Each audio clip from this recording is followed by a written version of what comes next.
Miss Dani and Mr. Monkey here from the Pleasant Hills Public Library, and we're so excited that you're here with us today for another Alphabet Adventures virtual story time. So, we've covered pretty much all of the letters, but there's one left. Do you remember all the letters we've talked about so far? Let's see, there's A and B, C and D, E and F, G, H, I, J, K, L, M, N, O, P, Q, R, S, T, U, V, W, X, Y, and I bet you know what letter we're going to talk about. But first, before we get to that, let's make sure we have all of our wiggles out so we're ready to hear stories. Let's start by waving our arms nice and big, but be careful, don't bonk the person next to you. I'm so sorry, Mr. Monkey. Are you okay? All right, let's get started. Hello, everybody, and how are you? How are you? How are you? Hello, everybody, and how are you? How are you today? Terrific. Let's clap our hands. Hello, everybody, and clap your hands. Clap your hands. Clap your hands. Hello, everybody, and clap your hands. Clap your hands today. Wonderful. Now, let's stomp our feet. Are you ready? Hello, everybody, and stomp your feet. Stomp your feet. Stomp your feet. Hello, everybody, and stomp your feet. Stomp your feet today. Very good. Now, friends, do you think we can stomp our feet super fast? Oh, Mr. Monkey does. Do you? All right, let's try it on the count of 3. 1, 2, 3, fast! Oh, freeze! Oh my goodness, that was so fast. And now let's do the opposite. What is the opposite of fast? That's right, slow. So let's do some slow stomping. Very good. And now, friends, let's try stomping our feet big and loud. Yeah. So we already counted up to 3. So this time, let's count down from 3. Are you ready? 3, 2, 1. Big and loud! Whoa, freeze! Oh my goodness, that was so big and so loud. So now let's do the opposite. What is the opposite of big and loud? That's right, small and quiet. So let's do some tiptoe stomping. Very good, very good. Well, now our bodies are ready for stories, and you may have already figured out which letter we're talking about, but we still need to see what is inside Mr. Monkey's mystery bag. Can you go get it for us? Thanks, Mr. Monkey. Inside Mr. Monkey's mystery bag are different items that all start with the letter of the day. Let's see if we can figure it out. What do you have in there, Mr. Monkey? Oh, this is an interesting picture. Do you know what this is a picture of, friends? It's kind of a tricky thing, isn't it? These are zeppelins, which are a type of airship. And up top we have a picture of an old zeppelin, and then down below there's a new zeppelin. That's pretty cool. Would you want to ride in one of those? I think I would. Zeppelin. Let's see what else is in here. Oh my goodness. Do you know what this is, friends? This is a zebra. And we know that because he has these awesome black and white stripes. Zebra.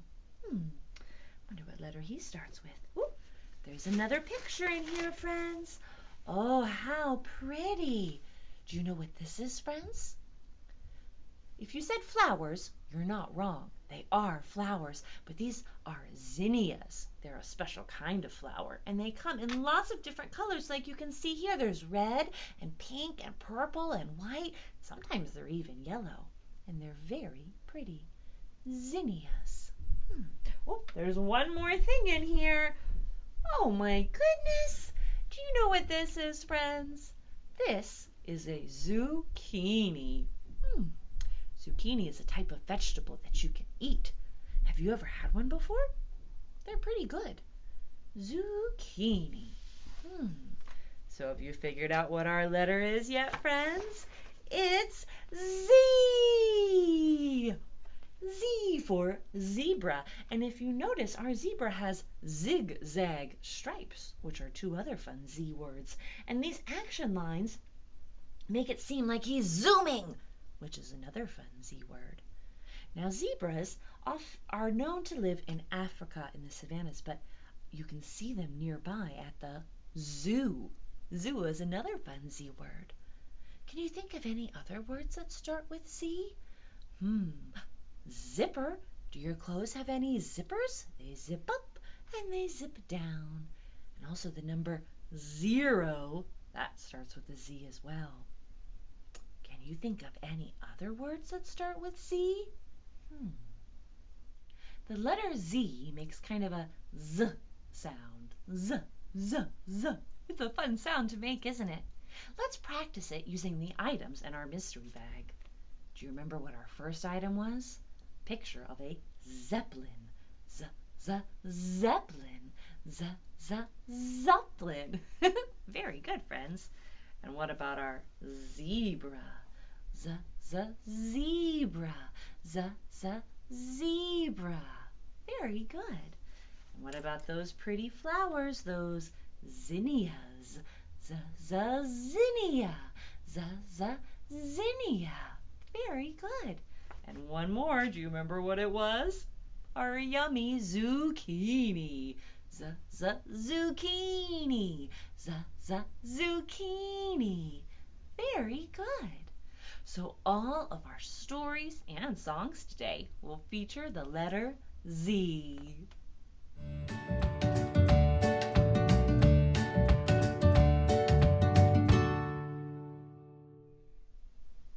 Our first story today features many different zoo animals, including some zebras. This is If Anything Ever Goes Wrong at the Zoo, written by Mary Jean Hendrick, illustrated by Jane Dyer, and read today with permission of Houghton Mifflin Harcourt Publishing. Leslie and her mother went to the zoo every Saturday. One Saturday, Leslie talked to Seth, the zebra keeper. "Could I have a zebra?" asked Leslie. Oh no," said Seth. "Zebras need to stay at the zoo in their nice fenced yard." "Well," said Leslie, "I have a nice fenced yard. If anything ever goes wrong at the zoo, you can send the zebras to my house. It's the one on the top of the hill." "Thank you," said Seth. "I'll remember that." The next Saturday, Leslie talked to David, the monkey keeper. "Could I have a monkey?" asked Leslie. "Oh, no," said David. "Monkeys need lots of room to exercise, and they need things to swing on, and they like lots of bananas. Monkeys must stay at the zoo."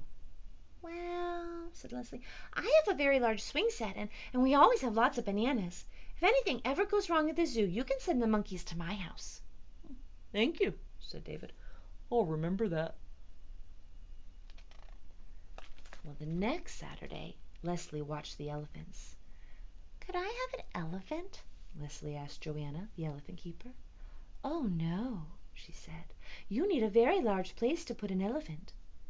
"Well," said Leslie, "I have a very large garage. If anything ever goes wrong at the zoo, you can send the elephants to my house." "Oh, thank you," said Joanna. "I'll remember that." Every Saturday, Leslie invited another animal to her house, but none of them ever came.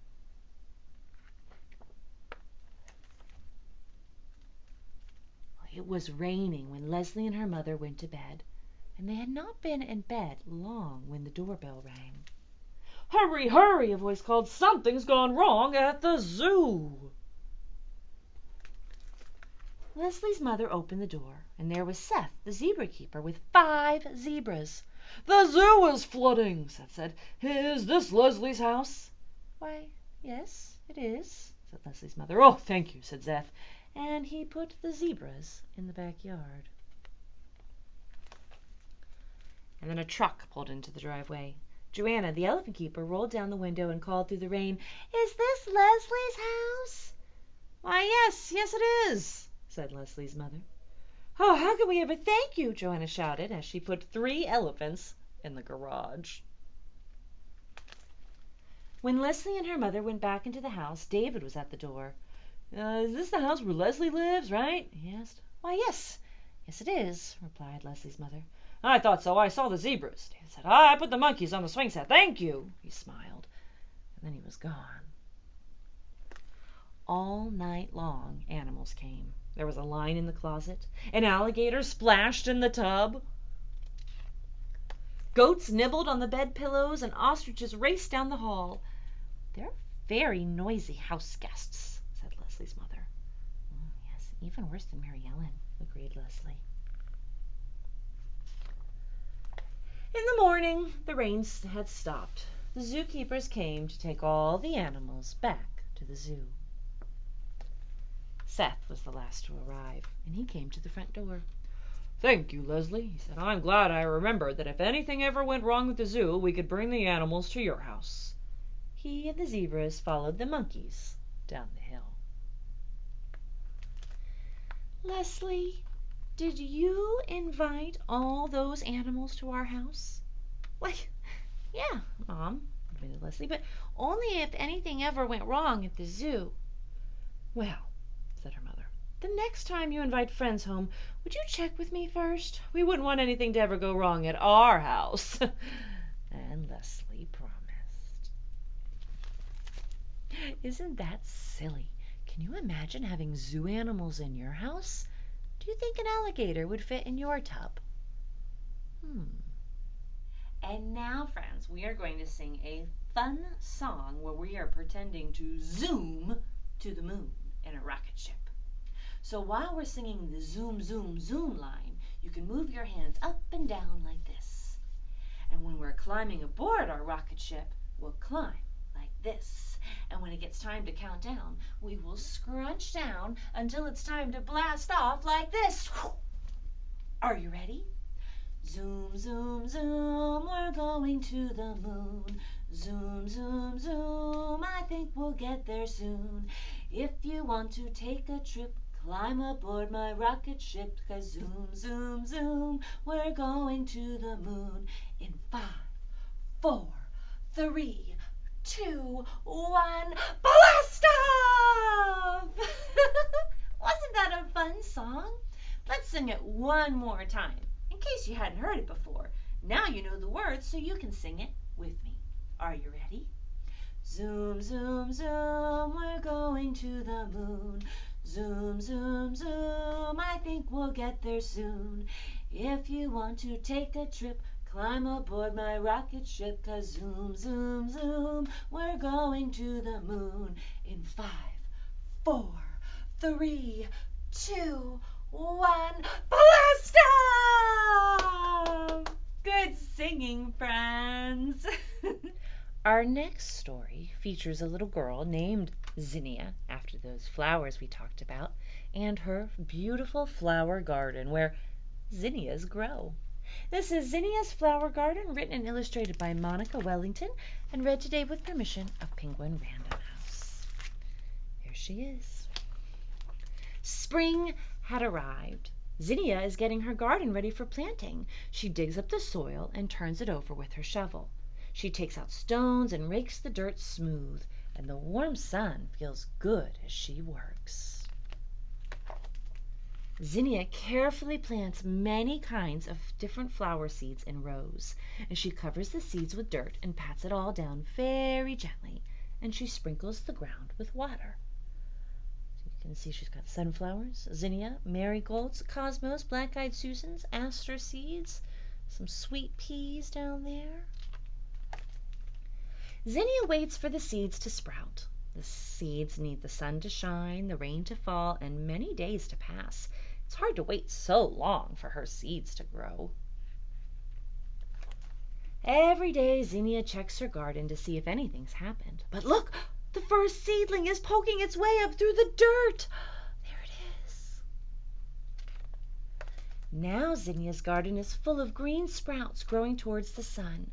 Little stems grow taller, little leaves get bigger, little roots burrow deeper into the earth. Zinnia takes care of her garden every day. When the sun is hot and the soil is dry, she waters her thirsty plants. She pulls up those pesky weeds that try to crowd out her plants, and she inspects them for greedy bugs. She measures how tall and strong and healthy her plants are growing. Every day they get bigger and bigger. First thing in the morning, Zinnia runs out to check her garden. She's excited to see little buds growing on many of her plants. And then, at last, she finds what she's been waiting for, the first flower. One bud has bloomed. How beautiful! And what a sweet smell. There are many more buds that will open soon. So here she's holding her namesake flower. It's a zinnia. The garden grows and grows with blossoming flowers. Zinnia paints and reads and picnics among them. Butterflies flutter, bees buzz. Zinnia's garden is her favorite place to be on those warm summer days. Her flowers are abundant, and Zinnia cuts some to arrange into bouquets. The fragrant scents of the flowers swirl around her in the warm breeze. One hot summer day, Zinnia has a lemonade stand and puts up a sign, "Pick your own flowers." Customers come and gather bunches of flowers and drop money in her jar. In the autumn, as it gets colder, Zinnia picks the last flowers from her garden. She finds ripe seeds that have formed, and they're ready to be collected. She'll save them to plant next year. The winter days are short, and the sun is dim and the ground is covered with snow. But Zinnia is already planning next year's garden. When spring comes, she'll be ready to grow her very own flowers again. And now, friends, let's learn the American Sign Language sign for the letter Z. This is a fun one and pretty easy. Take the pointer finger of your dominant hand, in my case my right hand, but maybe it's your left hand, and in the air you're going to draw the letter Z, which is kind of zigs and zags, so over, across, and down. Practice it again with me. Over, across, and down. Very good. Pretty easy, huh? Now, we have learned all the letter signs in American Sign Language, and it's a lot to remember. So let's review them slowly, and then let's try singing the ABC song and signing along. Are you ready? A, you make a fist with your thumb across like that. B, your fingers go up and your thumb goes across. C looks like that good old letter C. D, bring all your fingers except for your pointer finger down. Your pointer finger goes up to make kind of a D shape. E, you're going to scrunch those fingers together. F, you're going to bring your pointer finger down to your thumb and your other fingers spread wide like that. G, take one finger and put it parallel to the ground, horizontal, with your thumb going across. H, bring a second finger over. I is just your pinky. J, you're going to take your pinky and dip it to draw the letter J in the air. K, you do two fingers with your thumb in the middle. L looks like that letter L. M, put your thumb between your ring finger and your pinky finger. N, bring it over one spot so now it's in the middle. O looks like O. P is an upside down K, so two fingers down with your thumb in between. Q is like a G but down, so you're going to do a pinchy like this. R is a tricky one. You got to crisscross your fingers like this. S, you're making a fist, but your thumb goes on the outside. T, your thumb goes between your pointer finger and your middle finger. U, you have two fingers that go straight up and down. V, open those up, and it looks like the letter V. For W, add a finger. Looks like that W. X is also a tricky letter. You're going to make kind of a scrunched motion with your finger like this. Y, your thumb and your pinky go out. And then now we learned Z. You take your pointer finger and draw a Z in the air. Very good. Are you ready to try singing the ABC song while we sign along? To make it a little easier, we'll sing the song a little slower than normal. Are you ready? All right, get your fingers ready. Okay, I think I'm ready. Are you? A, B, C, D, E, F, G, H, I, J, K, L, M, N, O, P, Q, R, S, T, U, V, W, X, Y, and Z. Now I know my ABCs. Next time, won't you sing with me? Good job, friends. Good job. Don't worry if you have struggled a little bit. It takes a lot of practice. So remember to practice, practice, practice your letters whenever you get a chance. Well, my friends, we have reached the end of another Alphabet Adventures virtual story time. And we've reached the end of the alphabet. So this is the last video in this story time series. Don't worry, we have lots of other videos up on our Facebook and our YouTube channel. So if you missed any past letters or would just like to watch an older video, please feel free. And don't forget to like and subscribe. Now, though, it's time to sing our goodbye song. So look around and find someone or something to hug. And join me in singing The More We Get Together. The more we get together, together, together, the more we get together, the happier we'll be. For your friends are my friends, and my friends are your friends. The more we get together, the happier we'll be. Until I see you next, friends, stay safe and have a great day. Bye.